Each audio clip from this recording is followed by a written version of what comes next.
Welcome. This is Elementary Greek, and it's a class offered by Foundation Baptist College. We're located in Edmonton, Alberta. And one of the various parts of our mission is that we want to provide resources for learning at a very low cost or many times free. And in this case, we're wanting to make available the present course, Elementary Greek, as something that we hope could be a benefit, an opportunity for you to learn and to be able to use this language to God's glory in preaching, teaching, counseling, and even your own personal benefit as you seek to serve our Lord. We are using Robert Plummer's book. Benjamin Merkle and Robert Plummer together wrote Beginning with New Testament Greek. And it's an excellent textbook, so we're using that as our base. And we'll have more to say about even a philosophy of how to learn Greek and how to learn it well. But for starters, we're going to begin right where you would expect to begin. We're going to begin with learning the alphabet. So I want to start out really simply by just showing you how to write the alphabet. And then I'll get through some of the specifics of how some of this works, other pieces around it, pronunciation, and how you proceed. But for now, let's just keep it very simple, and let's do the writing part. So to begin with simply writing the alphabet, you're going to recognize a number of letters, and I will show you all the way through, but let's also keep an eye open for similarities to what you're familiar with in the Roman alphabet, or the alphabet that we use in English. Okay, the first letter we start off with, just as you would expect in English, we start off with something that's like our A. It's an alpha. I do often, or my writing style, I'll start at the top, as you can see, come around, and you're just drawing like a little fish. Second letter is like a capital B, and just with a long tail. So alpha, beta. Okay, pause there for a second. You know this one. We're learning the alphabet, and it turns out that we're learning alpha, beta. The story goes, and I don't know how well we can demonstrate this, but that when people were having to learn the alphabet, young little Greek students chanting alpha, beta, then eventually you just fuse that, and so alphabet. And that makes sense actually, well enough. Third letter is gamma, and it is going to be below the line like that. So if you're drawing a line across for the baseline for the letters, the gamma is going to dip below, kind of like a letter P would, or a Q in English. You have the tail below. And it's going to have a G sound to it, though with some complexities in a handful of places that we'll talk about. The third letter is delta, so you'll recognize that as something like our D, but it's going to be a bit different. So the delta, I'm usually starting, as I think you saw me do, starting with the ball of the letter and then coming around. Okay, that's probably actually a better delta the second time. And you know what? As far as these letters go, it's the same thing that you would do as you're writing an English alphabet. Maybe when you started off, you painstakingly got the details just right. As things go on, you kind of learn your handwriting, and maybe things get a little sloppy. But you with time and patience do become familiar enough with these letters. Okay, so we have an alpha, beta, gamma, delta, epsilon. So slight difference from our E. You wouldn't really write an epsilon like that. It's just going to be simpler. You're going to do a curve and then the line across. Here's an unfamiliar letter. So epsilon is going to be followed by zeta. And zeta, like a Z or a Z, but coming here, earlier in the alphabet, so round about where our G would be in place of the gamma, right? So zeta followed by another unfamiliar letter, eta. You're gonna think of it like an N that has a long tail. That tail is dipping again below the baseline. And the eta is a vowel, so it's going to be an A sound. It's going to be the long form of the epsilon. So long epsilon goes to eta. And actually, alpha also can come across and be elongated or made a long vowel by going to eta. Zeta, eta, and then another unfamiliar letter, though you might have used it in math, theta. So the theta, you're going to draw like a capital O, and you're going to give it a crossbar. Theta is going to have the th sound to it, and it's like our English TH, where we have to do it with two letters. They can get it done with just one. Iota is the next letter. Now, iota might really tempt you to dot your I's. But even I shouldn't have done it. Your iotas are never dotted. And it is, of course, one of those noisy things when you're accustomed to the Roman alphabet and you're tempted now to dot your iotas. Resist the temptation. It is indeed tempting, and you will at times do it by accident, but try not to. We don't have a J separately, so, right, in English, H-I-J. The iota actually can fill that role. So the name Jesus for us, sorry, I switched tools by accident. The name Jesus for us would be Jesus, and it's going to be starting off with a iota. That is a iota, it's a capital. If I was going to write that lowercase, I could write it, I suppose, Jesus. And Jesus comes out in English. The I is going to be transliterated for us with a J. A little bit more complexity there because we're actually talking about 3 languages here. Comes from Joshua, Yeshua, and so it's a Hebrew name, which is now then brought into Greek, which is then brought into English. So that's some of the complexities with the iotas, but it is going to function like a J at times. Okay, followed then by a kappa. A kappa would be, there's a similar letter we'll get in a little bit later on, but it could fulfill what we would think of like a K and a C, either one of those roles. So an easy enough one with that, but this one might be confusing. This is a lambda, and a lambda is going to be, of course, as you can see, like our letter L, but written differently. And so just recognize it. I'm usually, with my writing, I'm starting from the top, coming down, drawing it across. Okay, lambda followed by mu. Mu is a particularly hard one. You're going to see it and you're going to think of something like an unusual U. I'm starting from the tail and I'm writing up and then I'm just drawing it off like a U. But it is a mu as in an M sound. And an even harder one still. A nu is our equivalent of the letter N, but it looks like a V. Okay, I'll talk about this later, but you will need to get into the habit of just seeing it, reading it differently, and you will. And it just takes time.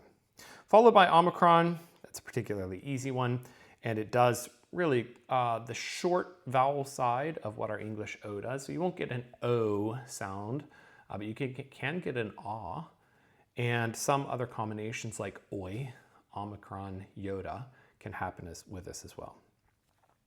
Okay, so mu, kappa, lambda, mu, nu, Omicron. And let's continue on to a row.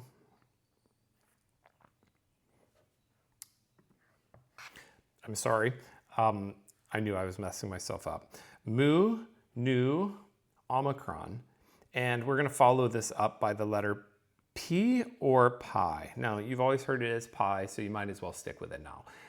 This is, of course, the 3.14 constant that the ratio that we use in math. But it is going to have that P sound exactly as you would expect. Here's another one that throws you off, though, and it is the row.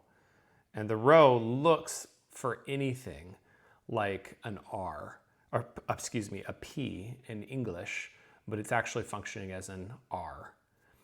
So you're just reading it that way. Occasionally you can have a row, you can actually have a rough breathing mark, but I'll talk about rough breathing marks in a bit. Okay, our next letter is a sigma. And sigma actually has 2 different ways of being written. There's the medial sigma and then the final sigma, okay? If you're writing the medial sigma, I'm taking it you're thinking like an O, but you're taking it across the ball like that and finishing it out. Okay, so that's just a simple stroke for a medial sigma. I'll talk about the difference between these in just a bit, but when you're going to write these, the medial sigma when you're in the middle of a word and the final sigma at the end of a word, and there is a reason for that.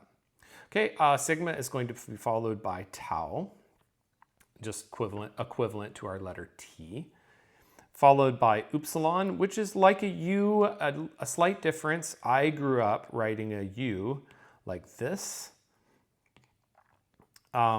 sorry, U's were normally going to be written for me like that, where in this case, you're not giving it a complete, or you know what, I'm doing it wrong. That's the way I did it, I think. What you're doing with an upsilon is just the simple writing like that. You will actually discover that in some cases your Greek handwriting will feed back into your English handwriting or your Roman alphabet handwriting, which is kind of an odd and fun benefit. Okay, upsilon will be followed by phi, and if the theta has a capital O, this is the theta, if the theta has a capital O with a crossbar, the phi is like a lowercase o with a vertical crossbar, okay? And I just usually write it exactly like that, just an O and then a crossbar through it, strike through it. Here is a key. A key is related to a kappa. Let me write the key for you first. There's a key. And it just so turns out that they're right above each other. That's handy. The kappa is a harder K, and the key has a little bit of a aspirate to it. So it's like you're blowing air when you do it. Key. Now we'll talk about this in a bit. Pronunciation is not a huge deal for us in Greek, but there's probably the difference between them. And I do actually practice aspirating my key a little bit versus a kappa, a hard kappa. Key followed by psi, and once again, I'm having trouble with my tools. The psi is going to look, if you want to think of it, and this is maybe not the best, but kind of like a capital U. I make it a little more vase-like and a line through it. Okay, the psi is the letter that you're experiencing with like the word psalms, psychology. You've got these words that have come into English. Where they came into English with this odd spelling, PS, that actually isn't pronounced at all, psychology, psalms, we treat it as if it's just an S. It's because it's transliterating a Greek word that started off with psi. And in English, we can't really do ps at the front of a word. We can do it in the middle, that's fine, but not at the front of a word. And so we just turn it into a simple S. But that's how, now you understand a bit why you've been saying something a certain way your whole life. And the final letter is an omega, not quite a W. The tops of it bend in a bit. And so if you want to think of it like a W with a tops bent in, that'll do. A lowercase w, that'll do fine. Okay, so there's your completed alphabet. I've got a slightly neater version of it here for you. And if we run down through the letters now, I'm going to run down them so that you can hear them said out loud one more time. Alpha, beta, gamma, delta, epsilon, zeta, eta, theta. Iota, kappa, lambda, mu, nu, xi, omicron, pi, rho, sigma, tau, upsilon, phi, chi, psi, omega. Okay, I just caught myself with an error from earlier, and that was I never gave you the letter xi, which is terribly tragic because it's one of the more enjoyable letters to write. So let's go ahead, if we were going to correct myself up here. I'm going to move these over. And the xi is going to be written kind of, do you remember the zeta I told you? You'll start at the top, you'll bring it around like that, okay? So the xi is going to be written similarly where you're starting up here and you'll do this.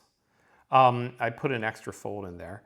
But that's basically the way you're getting it. If the zeta doesn't have a fold in here, the xi has an extra fold in here, okay? And so you can see my neater and better version, my xi down here.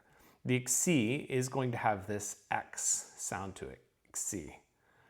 And so there you go, you have the completed alphabet.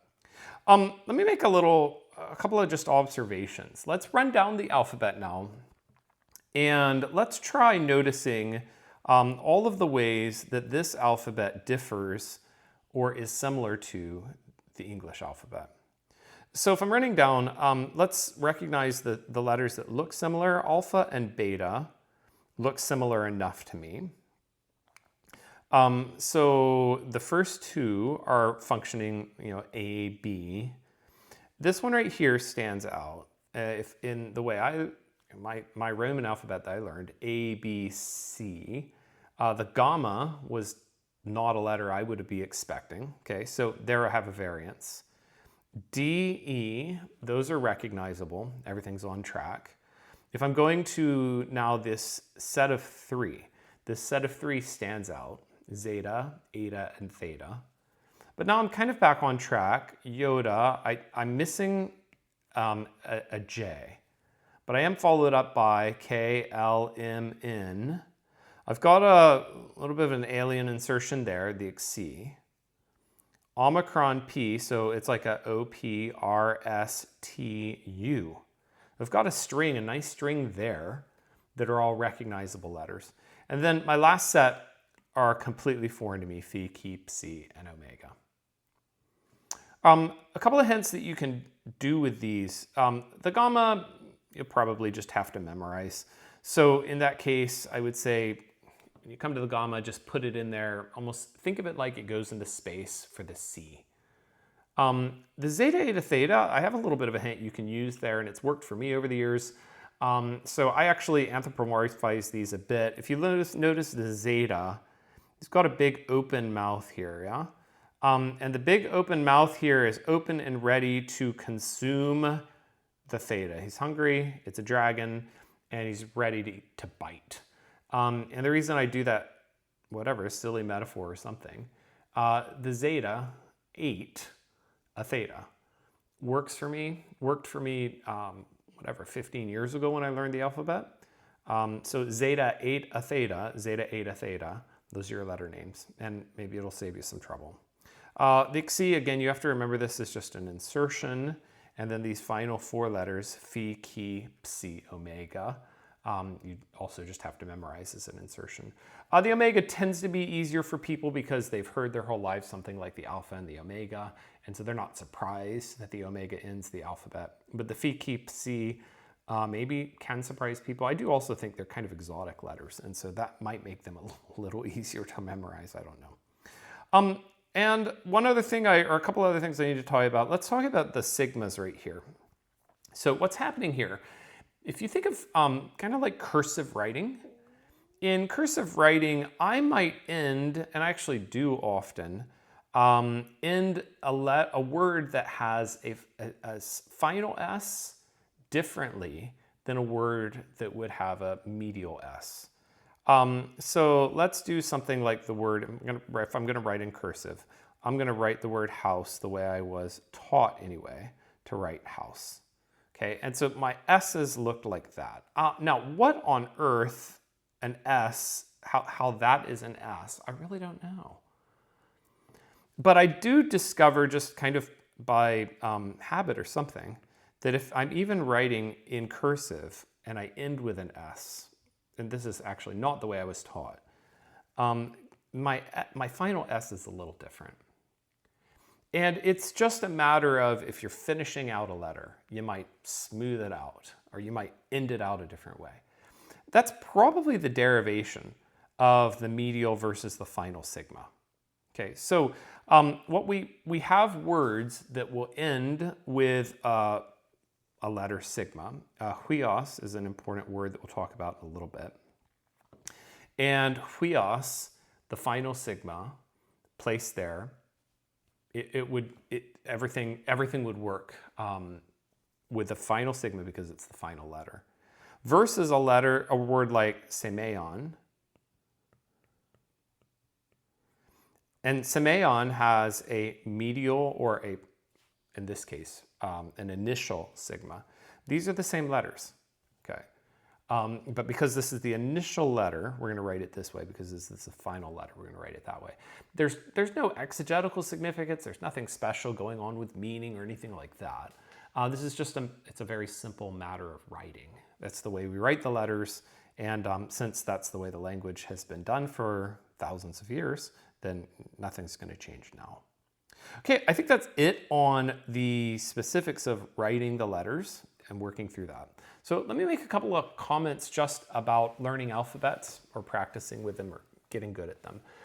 When you first encounter a non-Roman alphabet, you can be a little intimidated. And if I can encourage you, sometimes people look at Greek and they'll say, boy, I could never do that, because it can appear frightening. Similarly, you can work with other alphabets if you're working on the alphabet used for a lot of Indian languages, like in Hindi, or if you're working on a Hebrew alphabet. I mean, there are actually quite a lot of writing systems around the world. You'll discover that the initial hit, it just looks like chicken scratch. But there's something funny about our brains that gets used to alphabets quickly. Our brains are made to read. And what I would encourage you, I'm actually happy to go back to that later for thinking about a bit of a philosophy of how God set up our minds and set up human communication. But a bit of an encouragement here is that you can do this. It can be intimidating, but stick with it. And in not very long, these words start to just look like normal words. And you will very quickly be able to just read down a word fairly effortlessly, fairly naturally. It'll start to feel as natural as it did for you with the English alphabet. What I would encourage here for writing it is that you just practice writing the alphabet over and over. Okay, so in this stage, sit down and write it 10 times in an afternoon. And start it out looking at the page and copying. Eventually, do your best from memory, then go back and check yourself, see if you missed any letters, and do it again. And do that over and over, 10 times in the morning, 10 times in the afternoon, 10 times in the evening. Probably within a couple of days, it'll gel. And from there, I would encourage you to just start using it. And I think within just using it, just getting used to seeing it, I think the rest of it will come. There are a couple of variations on the way that the alphabet goes. So you do want to be aware, at least, that there is an uppercase. Now, I'm not teaching or writing through the uppercase, and I find that a lot of times students can go through much of their first semester and actually not even be that familiar with the uppercase. If you run down it, there are just a handful that are distinct. Okay, so the gamma is worth recognizing. The eta, which looks like a capital H, is worth recognizing. The lambda is also distinct. The sigma. The C is a distinct looking letter, the upsilon. And I would say other than that, everything else actually either looks like an English capital or it looks enough like the lowercase that your eye is just going to understand it. So I don't know that this has to stress you out. And that's why I've never made it my practice to teach the uppercase alphabet, because I think people do just pick it up just as they bump around in the language, as they do things. So I'm not too concerned that you get there immediately, but you want to be at least aware that there is such a thing as an uppercase alphabet. Okay, a few other things that are good to know about the alphabet and how it works. It's good for you to recognize the distinct vowels. So let me take that out separately for you as well, and let's talk about that for a moment. The vowels are as follows. You've got alpha, and you're not going to hear this as an a, not an English a. You're going to hear it more, well, I'll give you some example words that would do this. Anthropos, agape. If I write these out, you've probably, I'm picking those words partially because they're probably ones that you've heard. But that's a great example here because I've got two alphas in here, agape. I've also got the other or another vowel that we want to talk about here in just a minute, and that is the eta, so agape. I put up the other example word, anthropos, and the word anthropos is also going to give me two other vowels that you want to have. I wrote the word anthropos incorrectly. So let's try that again. There we are. The other two vowels, omega and an omicron. So I'll put those in here as well, omicron and omega. And the last vowel is an epsilon. Okay, so alpha, I pronounced here anthropos agape, is going to have that ah sound, a long A, rather than an ah. You're not going to hear it as an ah. If an alpha was lengthened in some cases, it will come across to, and by lengthen what we mean, it's made longer still. We hear it as in English as a long A already, but in Greek it can be made longer if certain changes happen within words, and an alpha can change to an eta. Okay, so an eta is a long vowel, and it's one of the two strong vowels or long vowels. An eta and an omega are the two that we'll talk about as long vowels. Okay, so alpha will often lengthen to an eta. An epsilon, our second letter, is going to be more like an English short E. So you'll hear it as an and here's an example. The word hemera has in it this epsilon, hemera.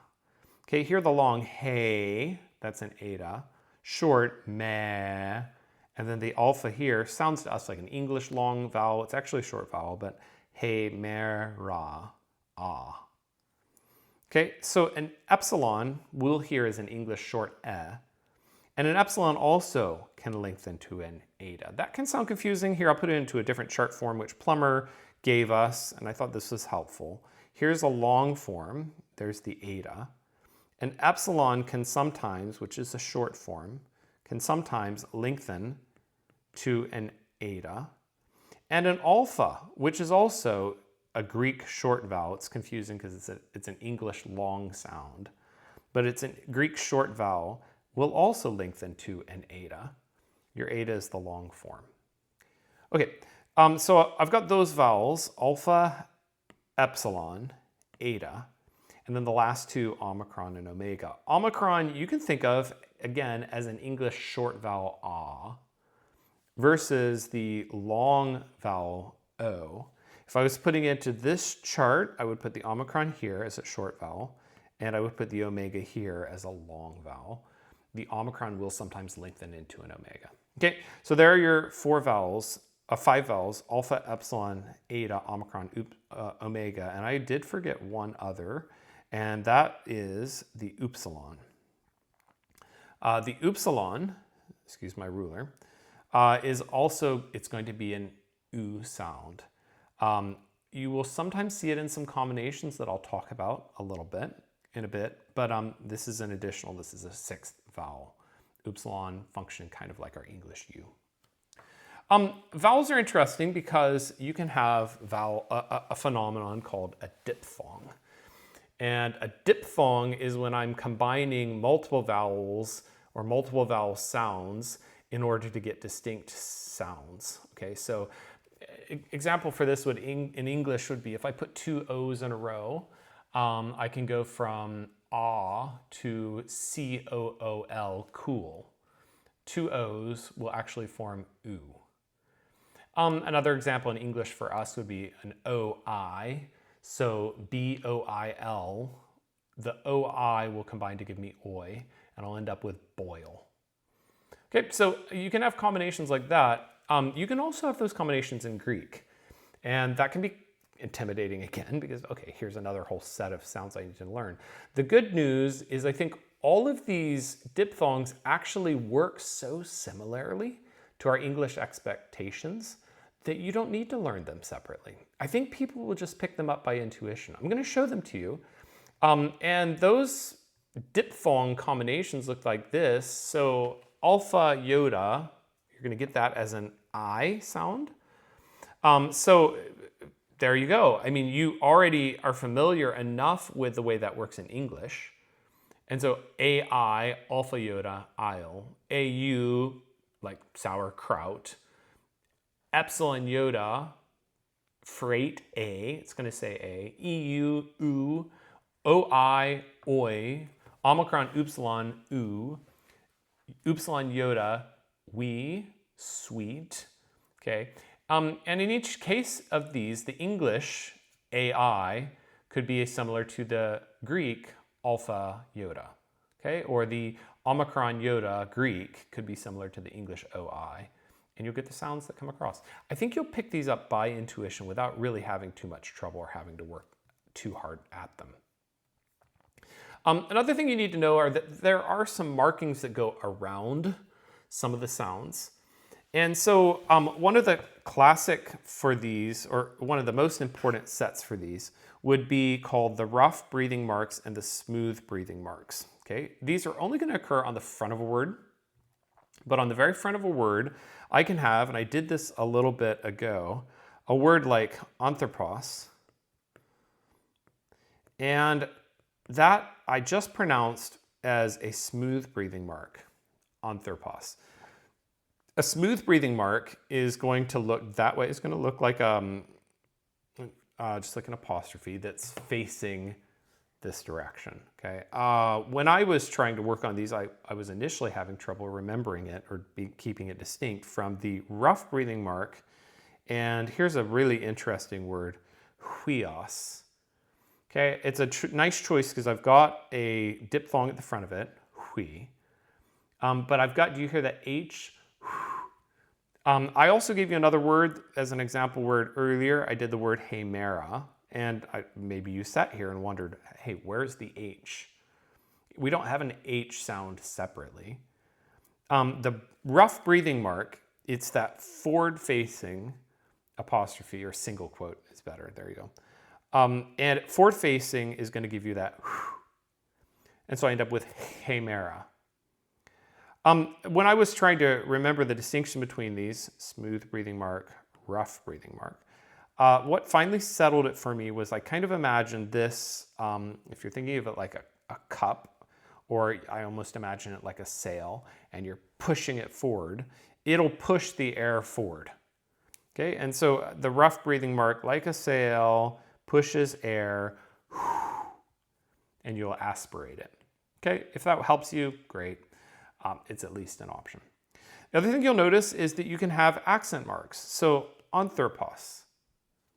The accent mark on anthropos puts the emphasis on this initial syllable. Okay, now if I did theoretically other markings, like if I did anthropos, I would be emphasizing this letter or this syllable. By putting it on that spot, it's going to put the emphasis there, anthropos, or theoretically I could put it on the final syllable, and so I could end up with anthropos. Okay, these things don't happen. Sometimes the words around can shift the emphasis or the movement of the accent, but the word is going to have, the word anthropos is going to be pronounced anthropos, not anthropos and not anthropos. But I use that to demonstrate that you could put the accent on different syllables in an individual word and pronounce it accordingly. Okay? The word anthropos, you're going to expect the accent to be on the first syllable. And therefore, these accent marks will help you know how to pronounce words. There are also, and I'm just doing this as a theoretical, it's just so you can kind of see how they look. But I have 3 different kinds of accent marks. So I can have an acute accent mark, which is the one I drew here for you. The initial mark goes just up like that. I can have also a circumflex. A circumflex would look like that. And finally a grave, or a grave, an accent mark facing downward. Okay, so we've got some options in how these will happen. As you read a Greek text, you'll see those different accent marks out there. Occasionally you have rough breathing marks in unexpected places. So here's an interesting word, the word chrema. And I don't expect that a rho or an R would normally have a rough breathing mark on it. You can't, how do you aspirate an R? But if you think about it, you can. Chrema, it can be done. Another unusual accent mark, or one that you'll just, I guess, see around, not too much, but it's a diaeresis, and a diaeresis separates out the vowels. Okay, so I've always grown up translating this word as the name, transliterating as the name Cain. And what I did with that is I made this a diphthong, right? Cane. That's the way mom did it, and so that's the way I do it. Cane, but the diaeresis on top, and that's these two dots here, it's kind of like a sideways colon, is going to separate them out. And so this will actually be pronounced Cain, Ka-in. I'm going to cut these. I'm not going to make it a diphthong. I'm not going to combine them. I'm going to do Ka-in separately, two separate words. Okay, that's pretty much the gamut on things that I feel like we need to talk about with the alphabet and some of the mechanics of it. We can talk about punctuation in a bit, but let me mention to you here that in terms of Greek and the way this works, it's a language, and so you're expecting to need to work on pronunciation and get your pronunciation right and those sorts of things. Good news for you. All of the native Greek speakers, well, all of the native ancient Greek speakers, they're gone now. And that means then that there is no rigorous pronunciation process here. You're not going to have somebody coming to you and say, oh my goodness, no, not like that, like this. You're not going to have the problem of different accents as you travel around regionally, trying to get it just right, making your vowels sound right, and so forth. They're all gone. In fact, we're not entirely sure how the language was pronounced. So I'm going to be, in this course, I'm going to be using Erasmian pronunciation, Erasmus. There are some efforts that people can make to try to go through. You can look at the way that words are put together and do some pretty intense linguistic analysis with the way humans tend to function or work with sounds and make some extrapolations. Well, probably this was happening. You can also make some guesses off of modern or recovered pronunciation. So we can look at the way the language works today. It is still a language. And maybe extrapolate back 2,000 years, recognizing languages change a lot across thousands or even hundreds of years. So the point of it all, though, is to say that we really actually don't know how the language was pronounced. And on that basis, I wouldn't really put a lot of emphasis on trying to get your pronunciation right. I think just so that you can pronounce a thing respectably enough that when people hear you, they'll recognize what you're talking about. That'll probably do it in most cases. I will talk for a second here about punctuation. So there are a few distinct punctuation marks, and you just have to be prepared so that you're not surprised when you encounter them. If I'm working with a word, I'm just going to put up an example word for you here to see, but let's do the word theos. So I could have the following punctuation marks. A period will function exactly like a period, you would expect a period. A comma would work like a comma and what you would expect. Okay, two distinct punctuation marks. Something like a semicolon or a colon will be a raised dot. Okay, if you want to think of it like a period, partway up the page. If you want to think like a semicolon that never quite got finished, we never finished out the comma, that's actually what it's doing. It's functioning like a semicolon, just take off the comma. And finally, if you do see what is looking to you like an English semicolon, you're looking at a question mark. So what I'm writing here is theos. Theos it's the word for God. Is this God? Theos. So this is a question mark, and students will get thrown by this because it's locked into your brain to interpret a question mark the way you expect to. Just be prepared or aware that there is a distinction in how this works. There are also, or it's maybe worth recognizing, that there are lots of variants on alphabets. I think some of this is kind of fun. I just put this up somewhat for interest and enjoyment. But if you consider the alphabets of the world, I'm just going to look at, let's look at a letter or two. Let's look across the top. And you can notice the development or the variation on this particular letter, which we know as our English A, alpha in Greek, aleph in Hebrew. And I think it's fascinating to recognize the similarities across. Similarly with the beta or Beth in Hebrew or B in English, you can look across and quite a number of alphabets have this as their second letter.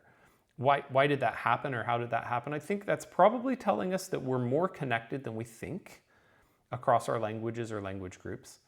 The gamma, we're the odd ones, right? In the Latin alphabet or Roman alphabet, we put a C there. And we've actually, a bit later, we've got our letter G. So it's just an order difference. But again, you can recognize across the languages, lots of languages are doing this similarly with the delta or the Daleth or the D in the other languages and so forth. And the reason I think this maybe can be interesting or somewhat relevant is to recognize that we're probably a lot less original than we think we are.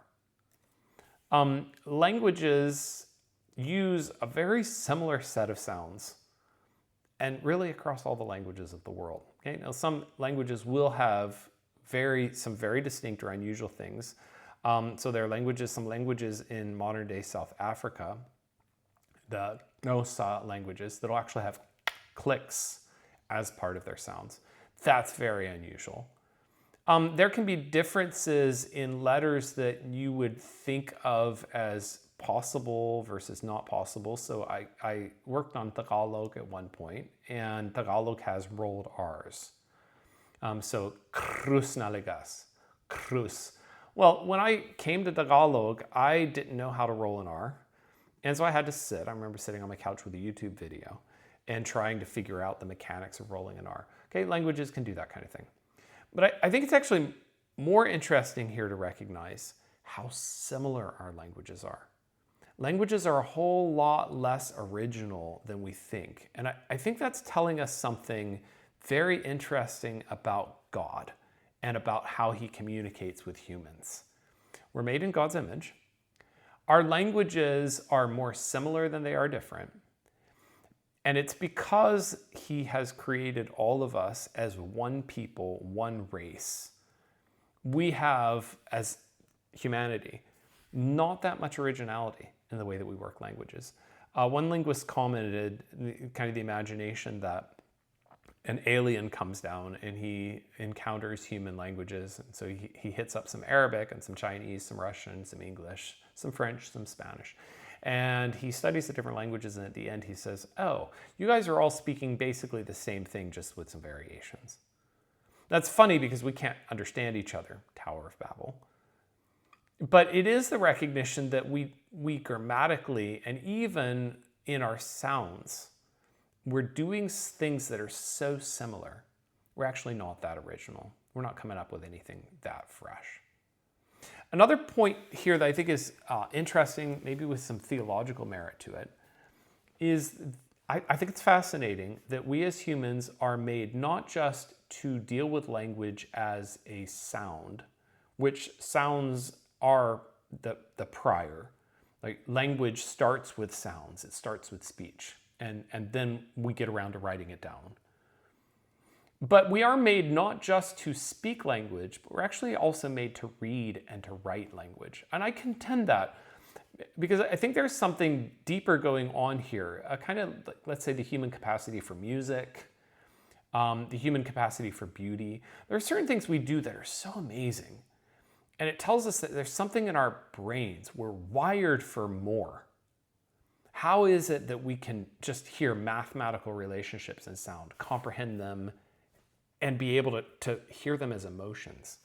Similarly, how is it that we can decode geometric shapes and instantly and eventually effortlessly hear this as sounds and meaning? I would contend here something rich theologically happening. God always intended to write his words. His words were intended not only to be spoken, but to be written down. And that would take us into a full-on doctrine of bibliology, which we don't have time for. It's not the domain for this discussion. But the recognition that God's words written down are clear, they're universal. You can think of it like a treaty or a contract. It's a covenant, it's written down. People of all nations and languages can encounter it. Now it can be translated. It's not just direct and immediate, like a voice coming through the clouds, but it is something that other people can pick up, encounter, and work with. God's words were intended to be written down, and they are. I think that's a rich and beautiful concept. If I move from that into the working with this somewhat connecting into Scripture, there are a handful of places where alphabet type discussions are relevant in our discussion of Scripture.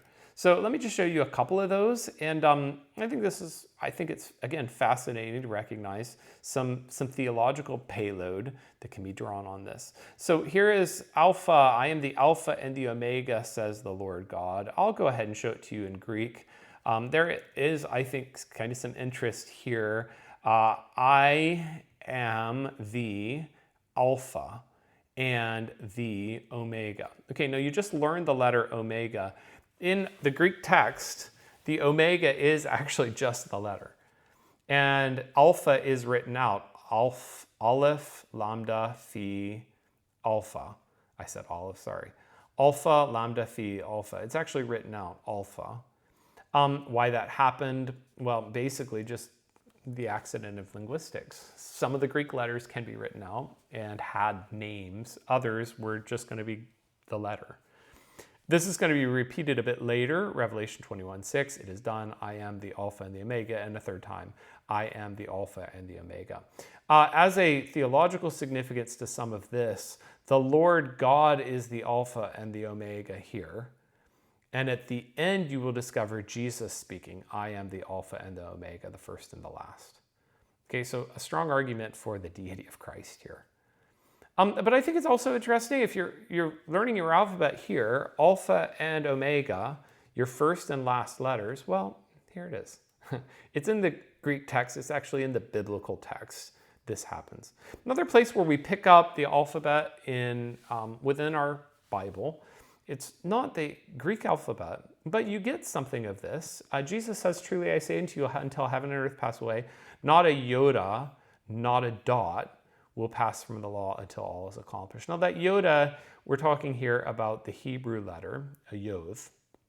But actually, coming to us as it is, a iota, that's one of the letters we learned. Okay, so Jesus is talking about the Old Testament law, and so we are talking about Hebrew.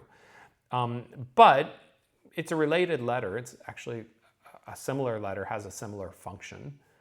And Jesus' affirmation here is the smallest letter. The yod in Hebrew. It's a tiny little letter, and it is actually the smallest letter in Greek as well. Not a dot or a tittle. This would be like just the little turn of a letter that would distinguish. Let's say certain letters, it might have only the smallest part that tells the difference between them. Let's say a P and a Q, which side is the bar on? Okay, well, not that will pass from the law. And so if we wanted to say in Greek, there are a handful of places where just a letter difference would make a huge distinction. Okay, Jesus' affirmation is these things are fixed. God has given his word. His word can be known and loved and obeyed. And a final example, I'm just talking about alphabets. This is actually not from Greek at all. But I think this is an interesting example. Psalm 119 starts off, and each stanza starts off with the Aleph. Okay, so blessed are those whose way is blameless, Ashrei.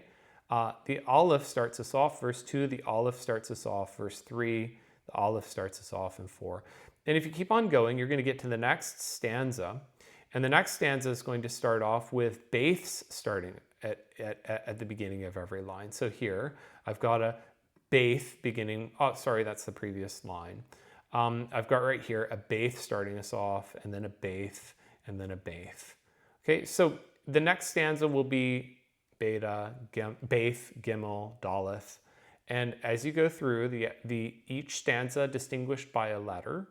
What is that? Probably, a lot of interpreters will tell us, that's the sense of this instruction or the wisdom of Psalm 119 is kind of like the A to Z.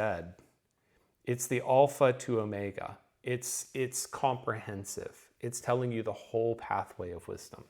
Well, one of the ways to do that in a literary way is to set that up with an alphabet.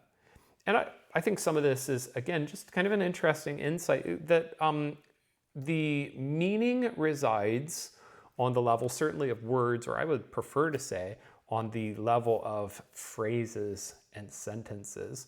I'm going to emphasize go to the big level in order to gather meaning. So you want to zoom out.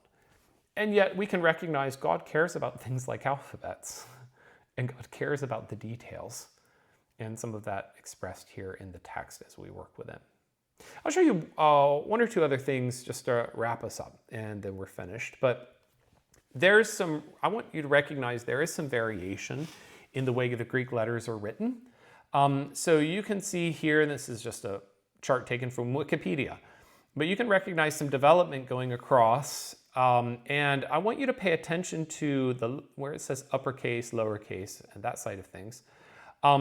This is what's going to be called uncial versus minuscule. So lowercase, uppercase, uncials would be like the uppercase writing. It's our modern way of describing it.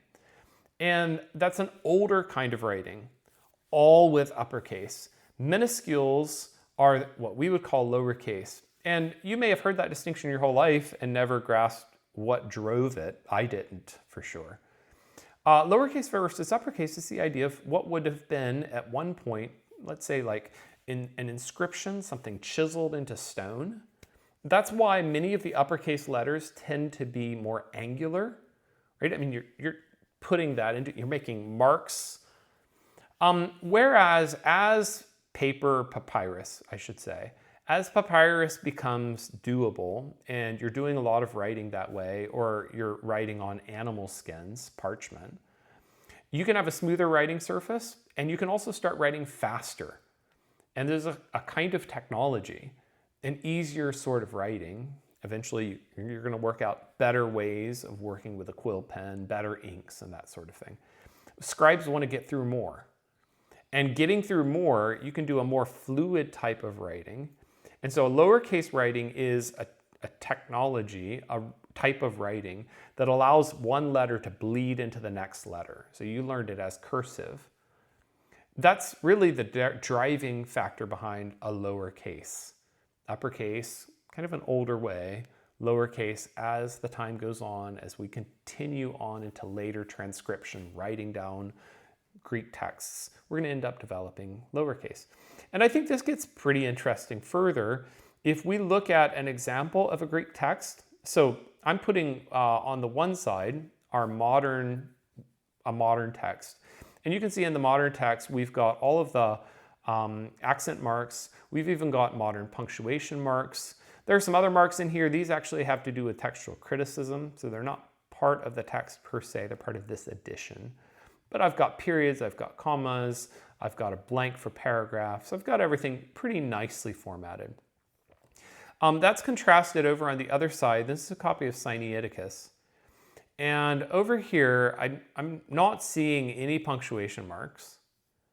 Everything, if you want to call it, everything is a capital letter. I mean, that's representative enough. Every letter is capital. Okay, this right here is a distinction of the majuscules or the uncials, the older texts. This is a final sigma. What was from the beginning our case, this is a sigma, but it looks like a C to us. And that's the way the text was written. Actually, though, it gets, the plot thickens. It gets more complicated still, because if you were looking at the actual text as it existed, this is the same text, Sinaiticus.